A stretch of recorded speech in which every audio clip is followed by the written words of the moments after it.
Good morning, all of you. My dear student, I am Akash Agrihari, chemistry teacher. अभी हमने आपको previous video में क्या बताया? प्रीवियस वीडियो में मैंने मॉडल के बारे में बताया. मैंने सभी मॉडल को एक्सप्लेन किया और बोहर्स मॉडल को भी मैंने एक्सप्लेन किया. बोहर्स के मॉडल के बेसिस पे अब हम क्या करेंगे? कैलकुलेट करेंगे क्या? रेडियाई ऑफ द ऑर्बिट्स और उसकी एनर्जी क्या होती है, उसके बारे में हम क्या करेंगे यहाँ पे आपको हम बताएंगे. ठीक है, आप प्लीज हमारा सब्सक्राइब कीजिए चैनल को और लाइक कीजिए और कमेंट कीजिए और इस वीडियो को अच्छा लगे तो शेयर भी कीजिएगा. ठीक है, अब मैं आपको बताना चाह रहा हूं क्या? कैलकुलेशन. ठीक है, कैसे हम कैलकुलेट करें? Calculation of radii. ठीक है, radii, calculation of radii of atom. ठीक है, एटम का हम रेडियाई कैसे क्या करेंगे? रेडियाई ऑफ ऑर्बिट्स ना, ऑर्बिट्स के बारे में. ठीक है, orbit, radii of orbits of atom. Atom के जो ऑर्बिट्स होते हैं उनके हम रेडियाई को कैसे हम कैलकुलेट करें. ठीक है, कंसीडर, अगर हमने कंसीडर कर दिया एक न्यूक्लियस है, न्यूक्लियस चारों तरफ क्या करें? इलेक्ट्रॉन क्या करते हैं? रिवॉल्व करते हैं. ठीक है, अगर मैंने कहा consider an electron of mass m. ठीक है, अगर हमने क्या कहा? कंसीडर एन इलेक्ट्रॉन, ठीक है, मास m, उसका मास क्या हो? m हो. And charge of electron is E. ठीक है, उसका चार्ज क्या हो? इलेक्ट्रॉन का क्या हो? E. ठीक है, मतलब charge of electron is E. ठीक है, और द न्यूक्लियस चार्ज, या कह सकते हैं, मतलब कह सकते हैं the electron, the charge electron revolve around the nucleus of the charge. ठीक है, अब न्यूक्लियस, मैंने कहा कि जो न्यूक्लियस चार्ज है उसको मैंने मान लिया क्या? Z. ठीक है, मतलब मैंने कहा क्या? इसका जो चार्ज है इसको मैंने माना Z. ये जो इलेक्ट्रॉन क्या कर रहा है? रिवॉल्व कर रहा है, इसको मैंने माना क्या? E. इसके ऊपर जो चार्ज है, ठीक है, इनके बीच की जो दूरी है, डिस्टेंस है, उसको मैंने मान लिया क्या? R. ठीक है, and the distance between nucleus and electron is R. और मैंने मान लिया क्या? जो इनके बीच की रेडियस है या रेडियाई है, जो डिस्टेंस है, वो क्या है? R. एंड और क्या कर सकते हैं? And the velocity of electron is V. तो उसका वेलोसिटी क्या होगा? V होगा. तो वी नो दैट, हम जानते हैं क्या? द फोर्स ऑफ अट्रैक्शन, जो इसके बीच में फोर्स ऑफ अट्रैक्शन होते हैं, the force of attraction between the nucleus and electron, मतलब कि न्यूक्लियस और इलेक्ट्रॉन के बीच में, ठीक है, जो फोर्स ऑफ अट्रैक्शन होते हैं, अब उनके बारे में क्या करते हैं? जैसे अकॉर्डिंग टू, मैंने कहा अकॉर्डिंग टू, मतलब force of attraction between the nucleus and electron और न्यूक्लियस के बीच में, पहले मैं फोर्स ऑफ अट्रैक्शन बात कर रहा हूं. अकॉर्डिंग टू कूलॉम्स लॉ, अगर हम कूलॉम्स लॉ के बारे में बताते हैं, जब न्यूक्लियस और इलेक्ट्रॉन क्या है? हमारे चार्ज है, दोनों क्या है? चार्ज है. तो हम जानते हैं कि F बराबर 1/4 pi epsilon 0 Q1 Q2 upon R square. अब यहाँ Q1 Q2, यहाँ पे हम क्या लिखेंगे? ZE और E. दो चार्ज है ना, दो चार्ज Q1 और Q2 पे है. ठीक है, उनके बीच की डिस्टेंस क्या है? R. तो हम लिखेंगे F बराबर 1/4 पाई एप्सिलॉन 0 को हम क्या लिख सकते हैं? K लिख देंगे. K ZE into E upon R square, या हम लिख सकते हैं F बराबर K ZE square upon R square. ठीक है, इसको मैंने मान लिया क्या? Equation first. मैंने इसको इक्वेशन क्या मान लिया? फर्स्ट मान लिया. ठीक है, अब हम जानते हैं अकॉर्डिंग टू बोहर पोस्टुलेट, हम जो बोहर के बारे में क्या करते हैं? हम जानते हैं. ठीक है, क्या कह सकते हैं? फ्रॉम द बोहर्स, ठीक है, फ्रॉम द बोहर पोस्टुलेट उसके बारे में जानते हैं क्या? The force of attraction is equal to किसके बराबर? Centrifugal force. मतलब कह सकते हैं जो इलेक्ट्रॉन और सर्कुलर पाथ में कर रहे हैं, तो जो हमारा इसका इनके बीच का जो फोर्स ऑफ अट्रैक्शन F, और जो सर्कुलर मोशन में क्या कर रहा है, रिवॉल्व कर रहा है, जो रिवॉल्व अराउंड द न्यूक्लियस को क्या कर रहा है, रिवॉल्व कर रहा है। ठीक है, इनके बीच का जो फोर्स ऑफ अट्रैक्शन है वो किसके बराबर होगा, सेंट्रीफ्यूगल फोर्स, इसका इट्स मीन, ठीक है, एम वी स्क्वायर, सॉरी, ठीक है, फोर्स ऑफ अट्रैक्शन जो हमारे इसका क्या होता है, हमारे फोर्स ऑफ अट्रैक्शन किसके बराबर होते हैं, तो हम लिख सकते हैं क्या, M V square upon R. ठीक है, सेंट्रीफ्यूगल फोर्स ऑफ अट्रैक्शन के जो फार्मूला होता है क्या, M V square upon R. तो हम लिख सकते हैं क्या, फोर्स ऑफ अट्रैक्शन क्या, K Z E square upon R square equal to centrifugal force M V square upon R.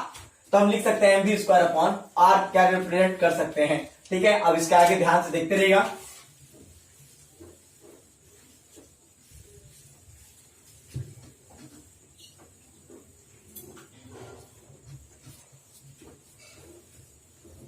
ठीक है, M V square K Z E R square upon M V square. अब इसको क्या कीजिए आप, K Z E square upon R square equal to, ठीक है, M V square upon R. R R से क्या हुआ, एक कट जाएगा, तो K Z E square upon R equal to हो जाएगा एम वी स्क्वायर। या हम लिख सकते हैं एम वी स्क्वायर बराबर K Z E square upon R into M. R into क्या हो सकता है, एम। इसको मैंने मान लिया इक्वेशन क्या, 2, इक्वेशन 2 कहा। तो मैंने कहा अकॉर्डिंग टू बोहर्स पास्टुलेट, अगर हम बोहर के पास्टुलेट से बात करें, हमें पता है यदि कोई इलेक्ट्रॉन किसी सर्कुलर पाथ में क्या कर रहा है, रिवॉल्व कर रहा है, वो उस ऑर्बिट में तभी रिवॉल्व करेगा जब उसके एंगुलर मोमेंटम के क्या हो, बराबर हो। मतलब कह सकते हैं अकॉर्डिंग टू बोहर्स पास्टुलेट, ठीक है, M V R equal to N H upon 2 pi. ठीक है, इसको हम कैसे लिख सकते हैं, N M V R equal to N R N H upon 2 pi. या v इक्वल टू क्या हो सकता है, v, क्योंकि हमें वैल्यू v की निकालना है, तो v इक्वल टू क्या होगा, N H upon 2 pi M into R. ठीक है, वी नो डैट, हम जानते हैं क्या, जब v बराबर ये हो सकता है, so v square equal to N square H square upon 4 pi square M square into R square.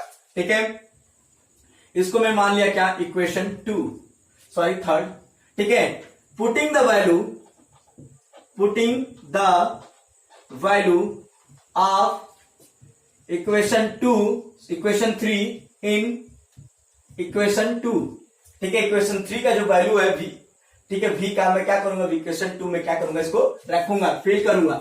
अब यहां ध्यान देगा, तो क्या होगा, हमारा जो वैल्यू आएगा, तो हमारा होगा क्या, वी स्क्वायर, ये हम लिख सकते हैं क्या, इक्वल टू हो सकता है N square H square upon 4 pi square M square into R square बराबर क्या हो जाएगा, K Z E square upon R into M. एक आर और एक आर एम से क्या होगा, कट जाएगा, तो कैंसिल। ठीक है, N square H square 4 pi square, एक एम और एक एम कट के इंटू क्या, एम आर और एक आर कट के होता है आर इक्वल टू क्या हो जाएगा, के जेड ई स्क्वायर। ठीक है, तो हमें निकालना है क्या, आर, तो हम लिखेंगे क्या, आर इक्वल टू, तो आर की वैल्यू क्या हो जाएगा, तो हम लिखेंगे क्या, N square H square upon, ठीक है, ये वैल्यू देखिए, ये वाला जब मुझे आर निकालना है, तो ये वैल्यू क्या हो जाएगा, ऊपर हो जाएगा और ये वैल्यू नीचे हो जाएगा, सॉरी। ठीक है, तो हम यहां ध्यान देगा, तो ये अगर आर की वैल्यू हमको यहां से निकालना है, ये आर की वैल्यू क्या करना है, हमको निकालना है। जब इस आर की वैल्यू हमको निकालना है, तो हम इसको क्या करेंगे, K Z E square 4 pi square M upon N square H square, या हम इसको सही से अरेंज कर लें, 4 पाई स्क्वायर, ठीक है, M into K Z E square upon N square upon H square.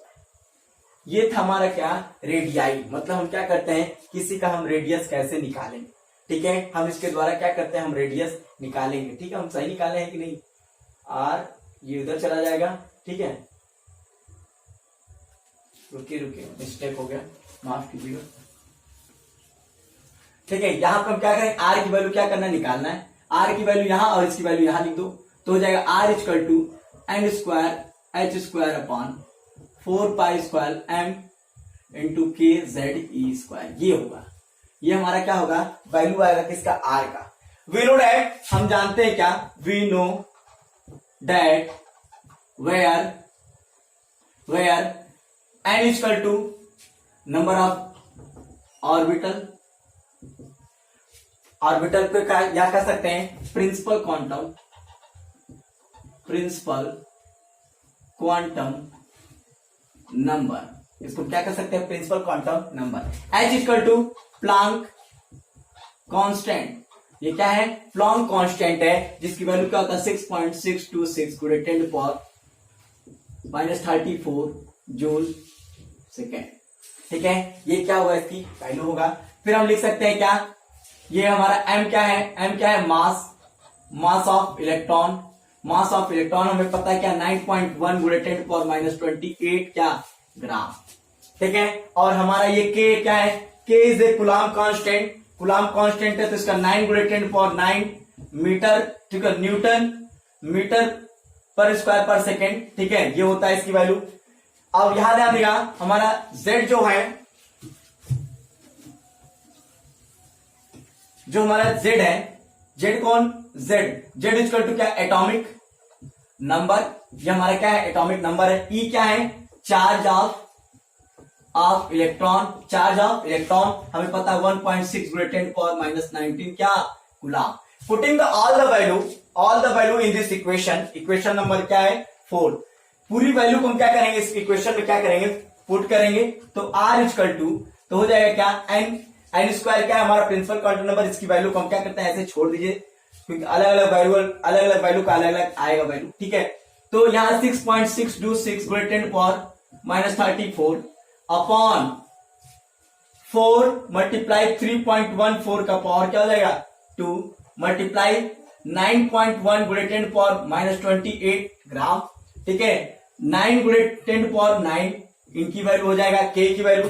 z इस क्या एटॉमिक नंबर, हम उसकी वैल्यू ऐसे कांस्टेंट छोड़ दीजिए, चेंजिंग करिए मत। फिर मैं इसको क्या करूं, e के पावर मतलब 1.6 गुणे 10⁻⁻19 कूलम्ब का square.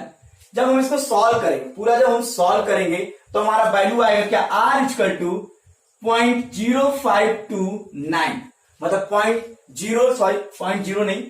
0.529 multiply n square upon z angstrom.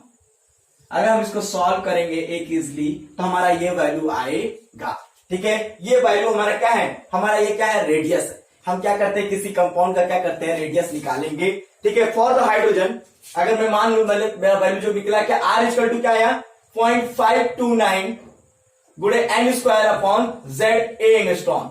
हमने बताया आपको, जहां z क्या है, हमारा z क्या है, एटॉमिक नंबर। ठीक है, n क्या है, नंबर ऑफ सेल्स। ठीक है, अब मैंने कहा for the hydrogen atom at n equal to 1, z equal to क्या 1, n की वैल्यू भी 1 होगा, z इक्वल टू r, तो r बराबर 0.529 क्या हो जाएगा, angstrom for the hydrogen atom.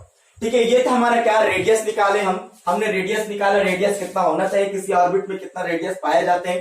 ठीक है, एक ऑर्बिट का एक दूसरे ऑर्बिट के बीच में कितना रेडियस होगा, उसके द्वारा हम क्या करेंगे, फार्मूले से हम क्या करेंगे, कैलकुलेट कर सकते हैं। अब हम बता रहे हैं आपको कैलकुलेशन ऑफ एनर्जी।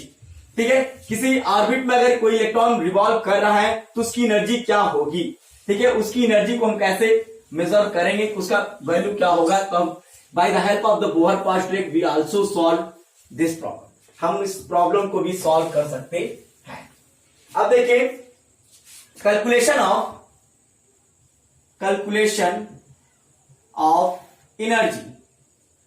एनर्जी का कैलकुलेशन। लेट अस कंसीडर, हम मान ले क्या द टोटल एनर्जी ऑफ, मतलब कि लेट्स कंसीडर, ठीक है, कंसीडर टोटल एनर्जी।